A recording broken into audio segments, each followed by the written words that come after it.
What would you do if your own family stole your dream vacation, and expected you to thank them for it? It started on an ordinary Sunday dinner. The kind where you pass the mashed potatoes and try to ignore the side comments that cut deeper than the steak knives. That night, I smiled and said, "I can't wait for our family cruise." My sister smirked. "Oh, you thought you were coming?" My dad grinned and added, "This trip's for real family." Laughter rolled across the table like a bad joke no one wanted to call out. I just nodded and helped clear the plates, acting like I wasn't swallowing broken glass. But here's what they didn't know, this wasn't about a cruise. I'd been quietly saving for nearly a year. Not for them. For me. 1 week in Hawaii. Alone. No guilt, no drama, no last-minute emergencies I had to pay for. I had a spreadsheet, daily savings goals, and a countdown on my phone. Every sacrifice, every extra shift, every weekend spent selling things I loved, it was all leading to that 1 week. My escape. My proof I could put myself first. But they had other plans. 2 weeks before the trip, over dinner, my dad casually mentioned they'd be flying to Hawaii on my dime. No build-up. No asking. Just a casual drop in conversation like he was asking someone to pass the salt. I thought he was joking. But then my sister Angela pulled out her phone to show off the resort pictures. Michelle mentioned her dolphin swimming excursion. My mom smiled and said she was glad I was finally doing something meaningful for the family. Meaningful. That's what they called it. I didn't argue. I didn't fight. I just sat there and nodded like I was part of the plan. Inside, something went still, like a switch had flipped. The week leading up to their trip was quiet. They filled the family group chat with outfits, hashtags, beach restaurants they wanted to try. They called it our trip like I was tagging along. I watched every message come in, silent. The night before their flight, I opened my laptop, logged into the travel account, and reversed everything. Flights. Resort. Excursions. Gone in 15 minutes. Refund sent back to me. Then I turned off my phone and went to sleep. The next morning, 76 messages. First confusion. Then panic. Then photos from the airport, Angela crying, Michelle furious, my dad pacing like someone had stolen his world. The caption under Angela's post. How could you? 3 days later, a knock at my door. My entire family stood there, dressed like they'd just come from a funeral. No hello. No apology. They brushed past me and filled my tiny living room like they owned it. My dad spoke first. Said what I did was cruel. That I humiliated them in public. That I'd made them look like fools. Mom said she was confused, why would I embarrass the family like that? Didn't I realize how much they needed that trip? Angela shook her head in disbelief.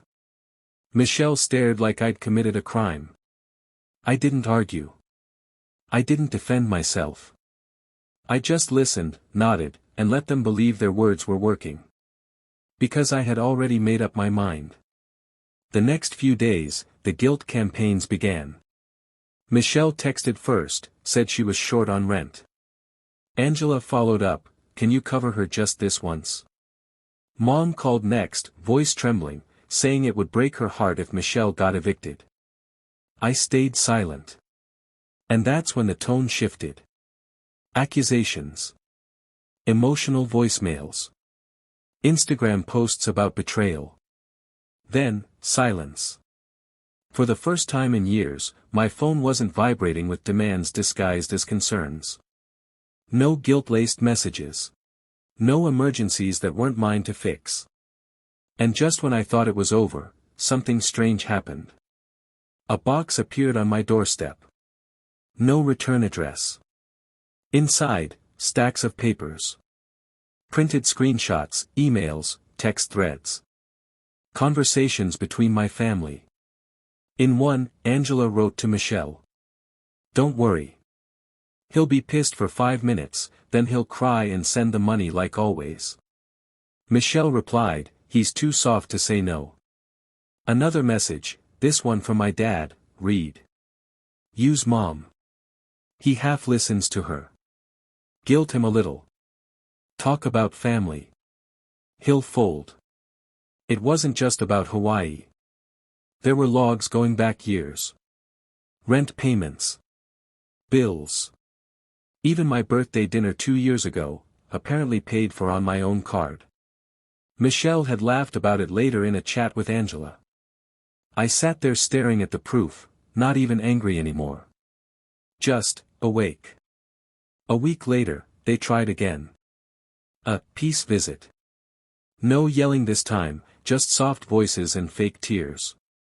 Words like miscommunication, stress, poor timing. They didn't apologize. They didn't ask what I needed. And not one of them mentioned the package, because either they didn't know or they were pretending it didn't exist. I played along. Nodded. Smiled. Asked how they were doing. 2 days later, Michelle texted me again, about rent. Angela followed up, you said we were moving forward. Don't punish her. That word. Punish. In their minds, saying no wasn't about boundaries. It was about hurting them. And when I didn't give in, the mask fell. The messages turned desperate, then angry, then unhinged. Finally, Michelle posted a photo of her old bedroom in my parents' house. The caption. Back in the dungeon. Thanks to my selfish brother. Soon after, Angela moved back in too. My dad's business started collapsing. My mom stopped showing up to the places she used to go. And then, they removed me from the family chat. No message. No warning. Just gone. But I wasn't angry. I wasn't bitter. Because for the first time, I realized something important. They didn't remove me because they didn't care. They removed me because I finally had something they couldn't take, peace. And once you taste peace, you don't go back.